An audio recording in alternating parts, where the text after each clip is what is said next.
Okay, thanks everybody for having me. I'm here to talk to you today about sustainable engineering practices, and I suppose I'm going to take a particular, yeah, that's better. Man, this thing's weird. I'm going to take a particular slant on it, which is around the sustainability and the professional side of being an engineer. Sure. Oh no, got this now. That's all right. It's a little bit lighter to hold anyway. Okay, so as Amin mentioned, my name is Ted Simmons. I am a practicing fire safety engineer, have been for the last, I think it was about 13 years-ish. But I suppose this will help me remember. So what's really, I suppose, nice for me is that I started the same journey you're on about 18 years ago, 200 metres that way, in the Hawken Engineering Building, sitting in first year engineering here at UQ. So from 2005 to 2008, I did my Bachelor's of Engineering, Materials Engineering with a minor of Chemical here at UQ.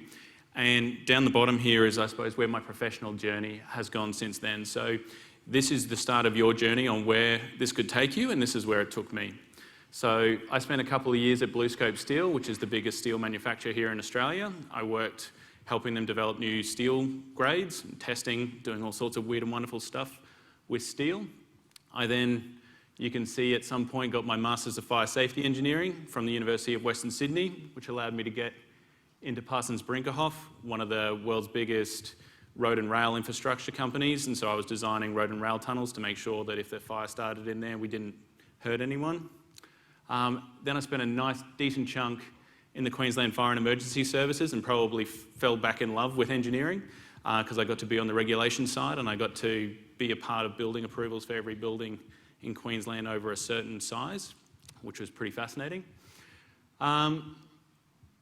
Being in government, I was exposed to a huge amount of law, so I foolishly went back and did a law degree as well, just for something to do to punish myself. So I'm legally trained as well. But, you know, I think what's important to see is that all of these things are intertwined. Because what you're on, did a bit of time in the regulator, the building regulator, and I'll talk about that a little bit more, and now I'm back here at UQ. So I actually work here at UQ as the Senior Manager of Infrastructure and Facilities for the Faculty of Science, which is about 100,000 square metres worth of space that we occupy, do a whole bunch of discovery science over about 170 buildings, 6 sites, including the 3 remote research stations that I'm responsible for, and a science workshops, which is precision mechanical engineering and electrical work. So that's where an engineering degree can take you if you want to take that path. The reason I've got both my educational, I suppose, timeline here, as well as some personal and societal impacts. So global financial crisis hit right when I was trying to get a job. That was great. One of the reasons I moved to Wollongong. You know, you can see, and then you've got some pretty major life events here. And this is when I got chartered and registered, and I'll be talking in detail about that. And here I was on the Combustible Cladding Task Force for the Queensland Government, and I'll talk a little bit more about that too.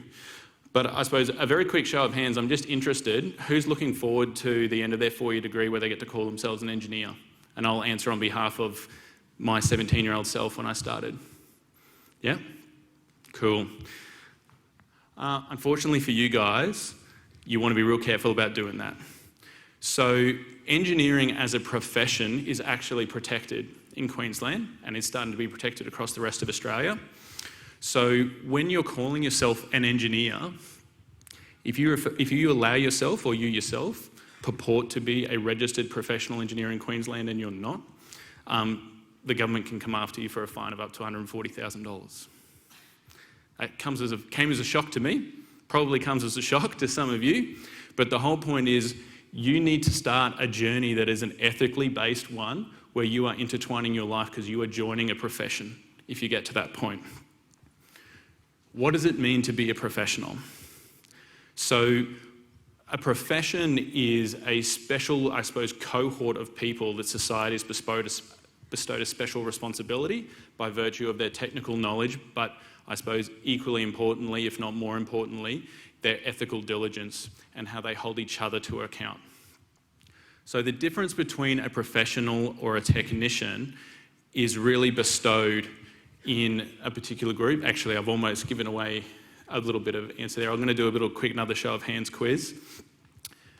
Who thinks it's the government that decides who's a professional engineer? Sort of right.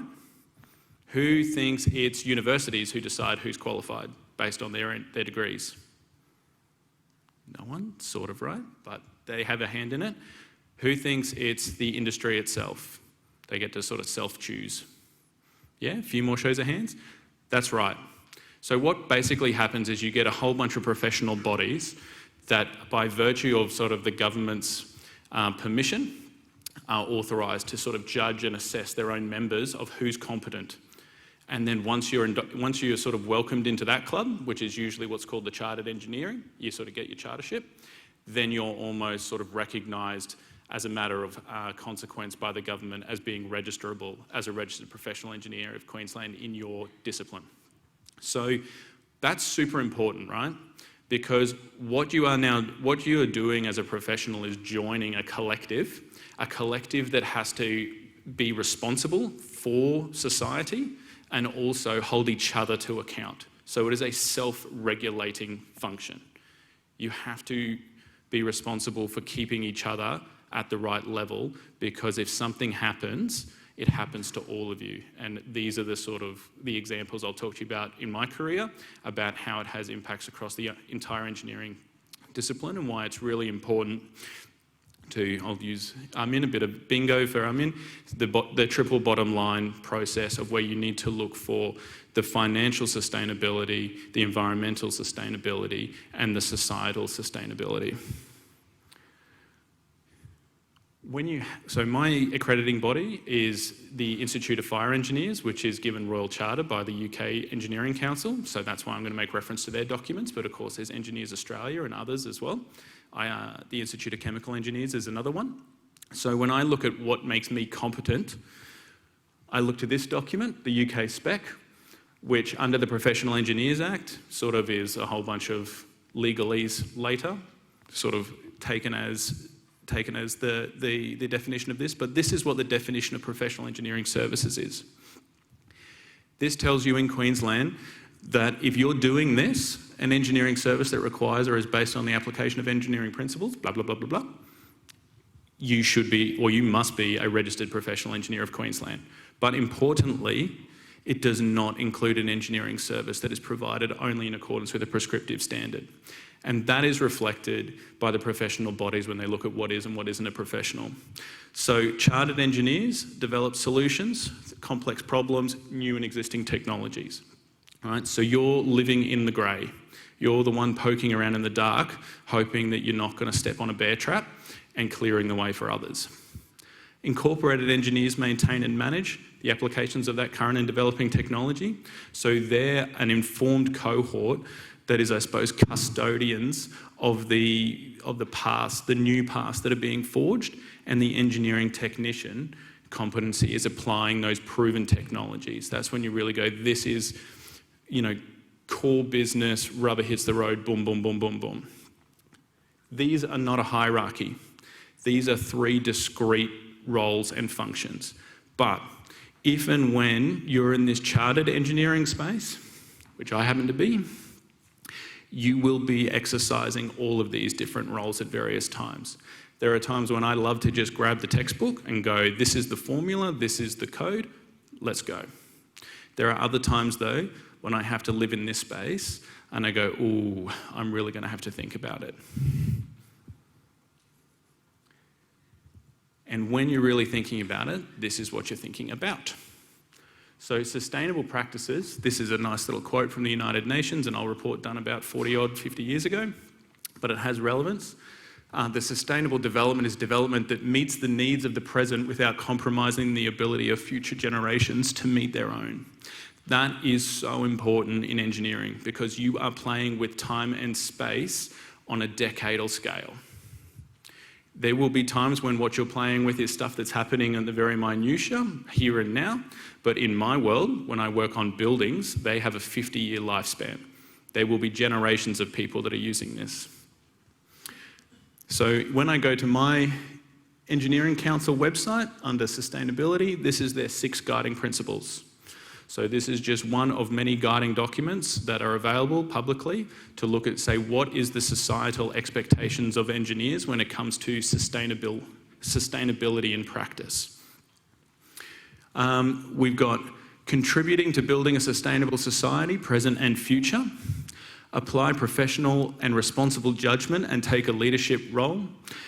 Do more than just comply with legislation and codes. Be prepared to challenge the status quo. That one is super important to me. Use resources efficiently and effectively. That one I think gets interpreted a fair bit in terms of your bottom line financial. This is how, this is what the client wants. This is how I can be commercially competitive, but be aware about that.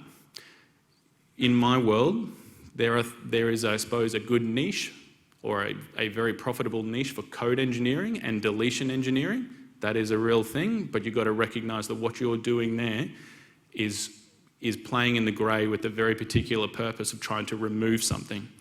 So, you're not doing your due diligence, you might be setting up people in the future for a really bad time. Seek multiple views to solve sustainability challenges. This one's probably my favourite, just because I'm really into the whole profession versus other non-professional thing. And this is one of the ones I think a lot of people join a profession thinking that that's it, I've now done it, I've got my tick, I'm the smartest person in the room. And a lot of people are here today because you were or are the smartest person in most rooms when you walk into it, right? So be aware of that that's probably an inbuilt mindset for you. So it's going to take a little bit of work to recognise that a profession or a professional recognises that they are given special status by virtue of their special knowledge in a particular area. That requires you to acknowledge the specialty and the special privilege given to others in their special area. So it demands a degree of humility, it demands a degree of collaboration, and it demands an ability for you to be able to stop, think, and go, I'm looking at this problem with a very particular lens. Is there something that my inherent bias and my training is preventing me from seeing? So that is a real trained mindset, and you have to spend years cultivating that. Hence the reason why, going back to, I suppose, my timeline, you can see I graduated here in 2008, and it wasn't until 9 years later that I actually had sufficient training and experience to get chartered and to get registered. So when I'm in talks about, your lecturers talk about doing your CV and getting feedback on your CV, this is the hardest CV you will ever do. That is condensing your career to date down to 10 pages and hoping that the collective cohort think that it's been good enough. That is a hard thing to do.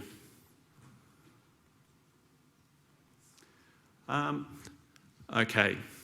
So one thing I just want to, I suppose, give you a little bit of a taste of my world is when you're building a building like this one, you have to think to yourself, okay, what's the rules for building it if I'm going to do a chartered engineer? Now, in Australia, they've got the Building Code of Australia, which is a set of volumes of books, which kind of gives you a recipe book that says, yep, here's all the things. If you're just going to make a generic building, this is what you can do. This building's kind of far from generic. But interestingly, to cover every possible building that could conceivably be, what you have is a series of performance statements. So taking the fire brigade slant on this is one of those performance statements. Access must be provided to and around a building to the degree necessary for fire brigade vehicles and personnel to facilitate fire brigade intervention appropriate to the function or use of the building and the fire load and the potential fire intensity and the fire hazard and any active fire safety systems installed in the building and the size of any fire compartment. That is one of about 20 where they tell you, and it's discuss. That's the problem you're trying to solve. How do I take my client brief and somehow convert all of this technical knowledge I have into being able to answer a question like that, which is full of huge ambiguity because it does nothing to define what to the degree necessary means and what appropriate to means. That is your job. You are navigating that both on behalf of your client and on behalf of the future users of that building, so society, whether that's occupants like us or the fire brigade when they have to intervene in the event of a fire. So bearing in mind you're not going to probably be able to have memorised all of that I just regurgitate at you. Gut feel. Show of hands, who thinks that we've failed in that particular mission on that? Anyone think we failed in terms of providing fire brigade access on that one? I'm not seeing many hands, and that's a little disturbing. Yeah? It's not looking good, right? And I suppose, I don't want to make light of this particular one. 71 people died in that fire. That's the Grenfell Tower fire, happened in London about 6 years ago. You can see the fire brigade down here throwing water as best they can, but that's the full extent of the aerial vehicle. And I understand some of you might be getting, I suppose, a bit more familiar with the idea of vehicles and firefighting water, but that's its limit. And then look at the rest of the building here. So in terms of being able to provide fire brigade intervention to the degree necessary, probably missing a few marks here. What's really important about this one, in terms of, I suppose, my experience, was this for Australia sparked the whole combustible cladding issue. UQ is one of the many asset owners who are dealing with this right now, because what we had is, I suppose, a code that permitted combustible materials on our buildings when it was considered appropriate, but subsequently later we found out a different understanding of what appropriate probably means, right? So this was not the first time a fire like this happened. There was about 20 of these high-rise fires that were recorded in about the 5 years before this. Twice on the same building in Dubai, unfortunately named the Torch. And we had one down in Melbourne as well a couple of years before this. Interestingly, there were no fatalities in that fire. Nothing subsequently changed. This fire happens, 70 people die, the whole approach to combustible cladding changed throughout the world. So there will have been an engineering decision involved in this, all of the previous designs and all of the designs underway in future designs where an engineer's had to go, how am I meeting societal expectations now, and how is the decision I'm making now potentially going to be received by the future generations who are using this building? And the future generations saw that and said, we hate it. We hate it so much we potentially want to throw you in jail. And that's currently ongoing at the moment in the courts in the UK. It created this, which was a regulatory response that happened in about 2018. And basically it said, if you've got a product, any product on a building that's going to be unsafe, irrespective of whether it's compliant or it doesn't actually do what you say it can do, it's non-conforming. And you go, well, that's great to put it in a nice little bucket, but it's the regulatory action that came here, and this is the big teeth. So I was actually responsible for administering this particular regulation when I worked for the Building Construction Commission. And I had powers, including but not limiting to, walking up to an occupied high-rise and saying, everybody out, this is my building now on behalf of the government, it's too unsafe to be in, get out. That's how seriously it was taken as a retrospective, I suppose, approach. And the key message there is retrospective. Politicians hate implementing retrospective legislation. It's a matter of law that is not really well received because it's applying a separate standard to past decisions which was considered unreasonable except in the most exceptional of circumstances. And this was one of those circumstances because the potential impact for safety was so egregious. The societal, I suppose, impact was so full on that they had to retrospectively apply something like this. I'll stop talking about combustible cladding, otherwise I'll talk about it all day. The kind of choices that are being made that sort of impact that kind of outcome, so I will sort of just quickly go back to it and say, the kind of choices that are made is this building was originally designed to have passive fire protection. So you see this thing here? That's called a spandrel. What's really interesting about that is that, and here we go, I'm going to nerd out a little bit, sorry, is that by designing this or limiting the size of this window, I actually want this building to catch on fire to the point where fire blows out the windows and comes out and looks really hideous. I want that. The reason I want that is because I now have the fire under control. I'm controlling how much oxygen it can consume.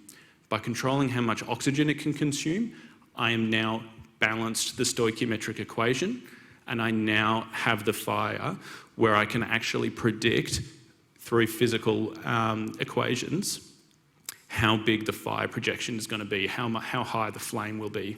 By then matching the gap height here to greater than the flame height, I'm guaranteed through physical evidence and demonstrable evidence that I will not get fire spreading from one floor to the other. That's how you do it, right? That's first principles engineering.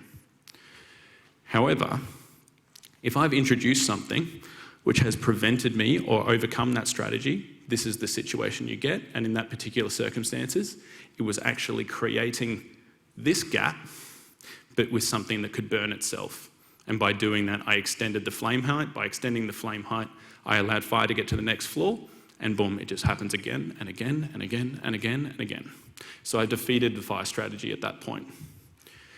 These are your more traditional systems that you might implement. This gets people out, but probably doesn't do much about the fire, but it does simplify your problem. So when you're thinking in terms of like, what are my responsibilities? Well, as a bare minimum, I want to make sure I'm not killing people. This is a good choice. But these are the kind of choices that you as the engineer have to decide, have I done enough? Will society now and in the future be happy with me if all I do is say, I built a building, I won't kill anyone because they'll run away, but that's it? Depends what it is, right? It's one thing to burn down a warehouse, it's another thing to burn down a nursing home. It's another thing to burn down a skyscraper, it's another thing to burn down a university. So that's when people start employing things like this, sprinklers. And what you do there is you start implementing a degree of asset protection and minimising the major impacts of the fire. So a sprinkler does nothing more than actually just catch a fire before it can get too big and keep it that way, right? It just says, let's light this desk on fire, let's keep it at the desk. Everybody's happy. I'll design the rest of my systems around a desk fire. This is where things get really tempting for engineers who are trying to do the financial, I suppose, bit by their client, and they'll go, well, if I can keep it just to this table, does that mean my mechanical extraction ventilation only has to be enough to deal with the smoke from that table? There's $100,000 worth of savings right there. And what it tends to mean is, well, how reliable is that? Is it going to happen every time? And you're forced to go, well, the data suggests that maybe 1 in 100, it doesn't work.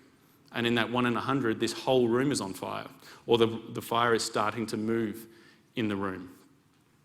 And that's when, you know, in both of those situations, the fire brigade's turning up and it's trying to think to itself, how much water do I have to throw at this thing? If it's a desk fire, they could probably put it out with an extinguisher or a fire hose reel. If this room is on fire, they're probably using thousands and thousands and thousands of litres of water. Right? So again, another one of these sustainability principles. It's not an ideal thing where what you see is huge amounts of water, particularly say through a drought, being thrown on an unnecessary fire, that kind of stuff.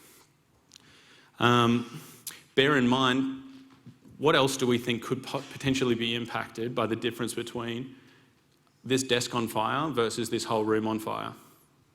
What do you think? Would I be able to see this desk on fire from 1 William Street over at where the Tower of Power is? You guys probably don't know what that is, but it's where the whole government basically's offices are. Probably not. If this whole room was on fire, do you think you'd probably be able to see that from across the river? Yeah. So there's some societal impact for you right there. Not to mention how probably a lot of parents and other concerned communities are thinking about a place like the university burning like that. But think of the environmental impact too.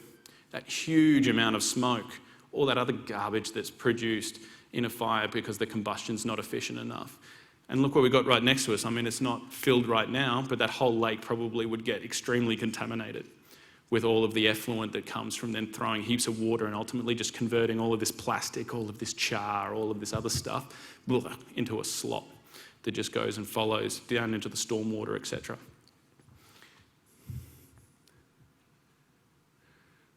So this probably is one of the, for my discipline, is one of the major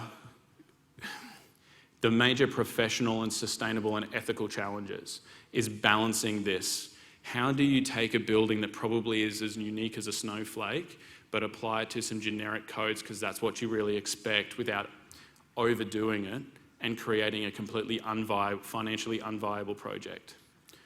You do have to an extent rely on these things. These are the codes that allow you to say, if you're going to build a generic building, this is what it looks like. But when you start departing from that, this is how you need to start thinking. So it gives you the guidance.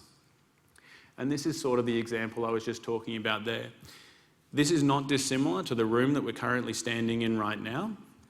Right? And so if I was to start a fire here, I know a couple of things about fire, enough to know that actually this is the most disadvantaged place for smoke production, because smoke production is proportional to the height of the plume. So the higher the plume, the more smoke I produce. So actually here's pretty bad. It's one of the best for fire spread or impacting the exits, so that's good, right? But I also do know that as I start filling that smoke layer and getting it really hot, as the smoke layer is coming down, where's the next point that actually is going to be impacted by that heat? Up the back there. So it'll be the back seats that catch fire first before these front seats, even though they might be closer to the fire, because that's just the way fire spread chemistry works. And you start understanding that and you go, okay, it's starting to sound a little bad. I've got some egress here, which is good, but a lot of my egress is at the back there. And if this lecture theatre is full, that's basically like a tap and you're the water. And I haven't sized my tap for all of you just to come out at once. I'm drip feeding you out. It's going to take time. So I have to start thinking to myself, how much have I already limited? So I want a degree of extraction that's going to maintain that for a certain period of time. I'm thinking about all of those ethical considerations, all of those sustainability considerations. Is it good enough just to use the code if what the code tells me is that, well, pretty quickly over time, so maybe about 3 minutes, I'll lose those exits? Is that good enough?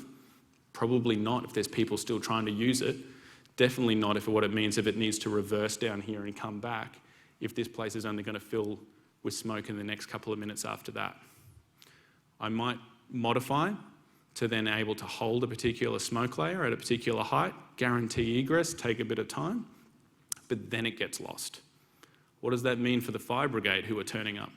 They're now no longer walking into a room where there's a small, very clearly visible fire in otherwise good conditions, still going to wear their breathing apparatus and take various other precautions, but it's a completely different situation to walking in here in a completely smoke-filled location that's quite complex.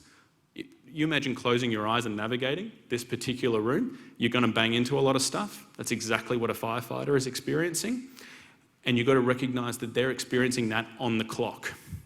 They've got about, I think it's something like 40 minutes of air, maybe a little bit less, in their tank on the back.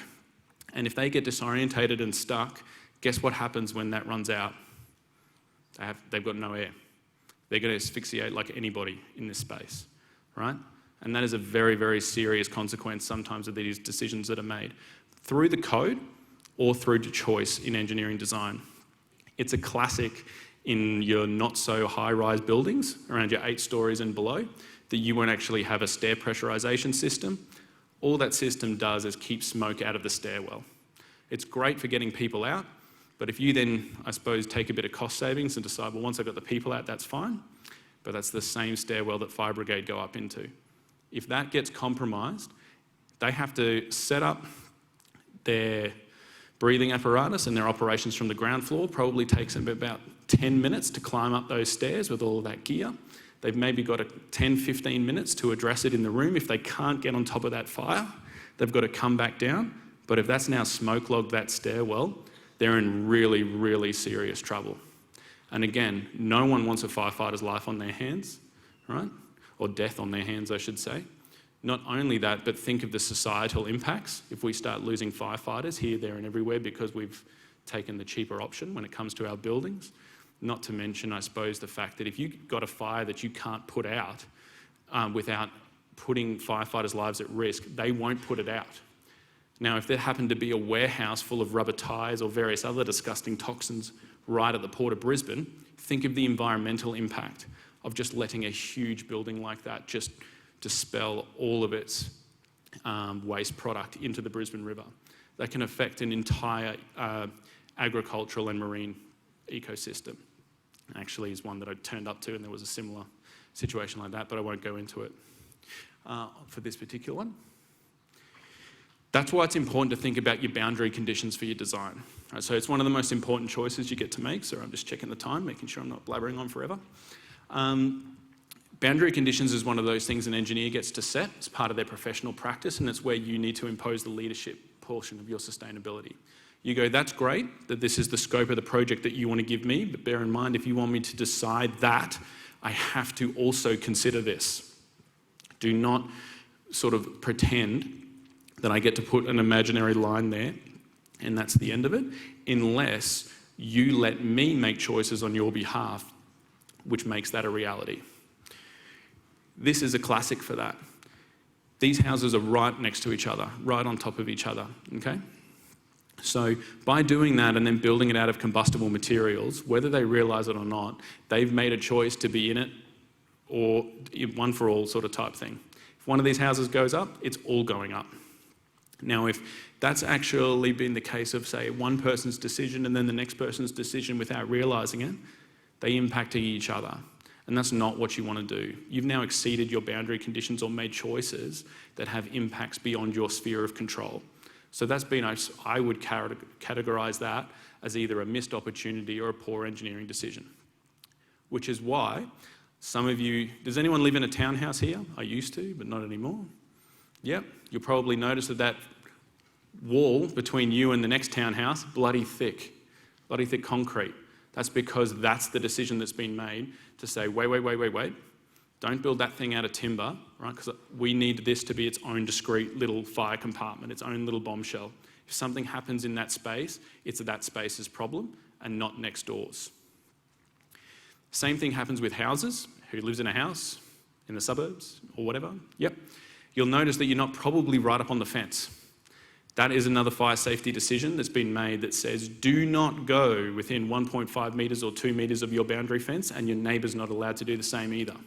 That's because if you've got one of these 130-year-old Queenslanders that's got 130 years worth of probably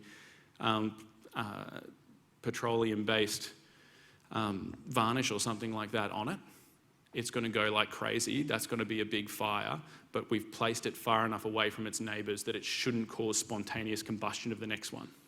It's the kind of thing that gives confidence to firefighters that they go, our tactics are appropriate to those engineering decisions, because we've trained ourselves to first and foremost, and I was speaking us as if I was still there, first, rescue, second, exposures. So that's the sort of where you then go in and you're trying to protect particular fire fronts that are coming out.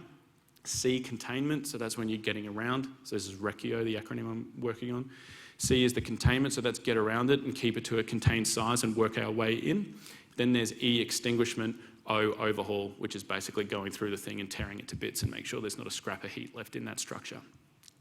But what the point I'm trying to illustrate is that if your engineering choice has meant that actually, if they don't do containment and exposures first, they now got an out-of-control fire, you've forced their hand and their subsequent decision to abandon rescue, and they will not like doing that, right? So you're not going to have a very happy fire brigade, or what could happen is that they know someone's in there, they take that risk anyway, and it results in a whole bigger societal impact. There's other subsequent victims. You're exposing firefighters to unnecessary risk, and this is where the societal impact starts bleeding through, right? Is that you're going to get people who start feeling really uncomfortable in their own neighbourhoods if they think that actually as soon as someone leaves the toaster on, the whole suburb's going up. You're really, really nervous. There's solutions to these kind of things, but sometimes they're well intended, but ultimately the outcome is a bit poor. This is one of them, AFFF, I think it's called aqueous firefighting foam or something like that. Basically, it's this fantastic product that when you've got a really nasty petrochemical-like fire, which water will just spread, it'll just cause it to spread because the chemical sits on top and just sort of like, whee, goes flying away, sets something else on fire. You throw this stuff at it, and it just sits on top of that, smothers it, goes out, brilliant.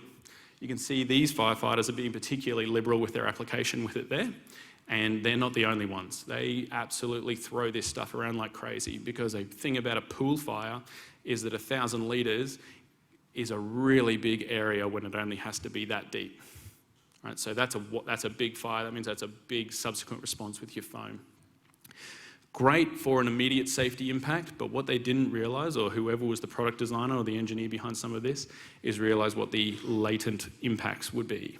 Latent impacts including contaminating the soil to the point where it was unhealthy to be around those sites, potentially contaminating the water table, potentially contaminating these individuals who are using it a lot and causing cancer to disproportionately grow in them. This is the kind of stuff that is the less fun side of engineering, when you realise the choices you've made can actually affect people's lives even when you've got a good outcome. So in my discipline, once you've presumed that a firefighter is turning up, you're presuming a degree of exposure to some of these nasty things. Whether you like it or not, you're contributing to the fact that they are hugely more likely to get cancer than anyone else in society. Right? I've got family in the fire service, so that was never a fun one for me. But it's just one of those things that you deal with, and you recognise that this is then when the societal response to that is, well, we don't want the engineers to stop doing what they're doing because we like the choices that they're making. We want to make sure that the firefighters continue to go in because we like what they're doing. So that's when they met the compromise, and now firefighters get basically a no questions asked payout when it comes to cancer development later in their career, because it's presumed to be involved. So that's I suppose, an example for me of when actually sustainable settings or sustainability settings are actually there, is that you're actually exposing people to things that will harm them. It's known, but that's the point. It's known. You're able to clearly articulate to each other what the consequences are, but why you're doing a certain thing. We don't want to over-engineer this building or it will never get built, and the economy has to stop. Likewise, we've designed it enough so that it's safe, but not so safe that it's excessive. And then this is the way we reconcile those things, but as a community. So that's why I suppose I just wanted to leave with you my top tips of if you're going to be a professional engineer, and I suppose link your ethics to your profession, to your job and your personal ethics. How you reconcile these is be humble, which is not the easiest thing to do as a professional, and be ready to be constantly learning, a little bit easier. It's the kind of reason that you get people like us sitting in lecture theatres like this. We actually secretly enjoy learning all of this stuff. But it is a trained mindset. Don't be, I suppose, lulled into the false sense of security that you'll just develop good ethical and sustainability culture of itself. You have to work at it. And the chartered engineer, I suppose, check gate is one of those things that forces you to reconcile it and think about it and reflect on it in a really important way. Communication is a major part of being an engineer. That's one of the things that shocked me most. I probably put my hand up to do engineering because I wanted to be something when I finished. We just talked about that. That wasn't going to be it. Couldn't call myself an engineer. I wanted to do maths and science. Yeah, tick, bing. But I didn't like talking to people that much. So I was like, oh, it's all right, I'll be an engineer. Womp womp. You have to learn how to be really good at communicating, all right? Sorry, I should reframe that. You don't have to be really good at communicating, but bear in mind that a professional engineer has to communicate as part of their profession, right? So there are so many things you can do with an engineering degree, including doing engineering services if you want to be in the computer doing the stuff. But there is so much of that job that requires you to demonstrate your ethical and sustainability credentials by communicating it on behalf of the society and your client that you're working for. Right? So that includes things like being prepared to how will you be communicating to future generations who are going to be the ones who judge your decisions. So if I'm the one who decided to put that combustible material on the Grenfell Tower, how am I going to communicate, potentially even after my own death, to show people that I did this with good intentions and with good engineering principles behind it, although we now know new things about these materials. So while we can all agree that it was a tragedy, how do we reconcile the fact that we as a society need to change where we place, I suppose, our expectations to make sure it doesn't happen again, before we just point at someone and go, you did it, you go to jail, oh, they're good. problem's over, problem solved, it'll never happen again, right? No. Get comfortable with navigating the ambiguity and not having a firm answer. That's a really tough one for engineers too. We do maths and science because there's usually a nice little neat answer right at the end. But like I explained with that particular frame clause from the building code, the question you're being asked to answer are usually the ones that are ambiguous. They include terms like to the degree necessary or appropriate to, and they're looking to engineers to explain that to them in the specific context of the job. And that's it. Thanks very much, everybody.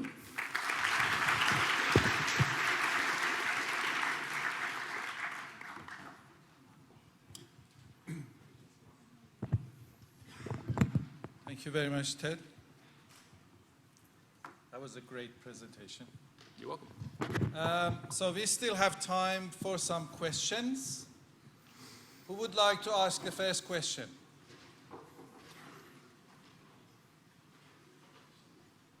This is a great opportunity for you to actually clarify a few things around your final report about your prototype and get the right answer. Here we go.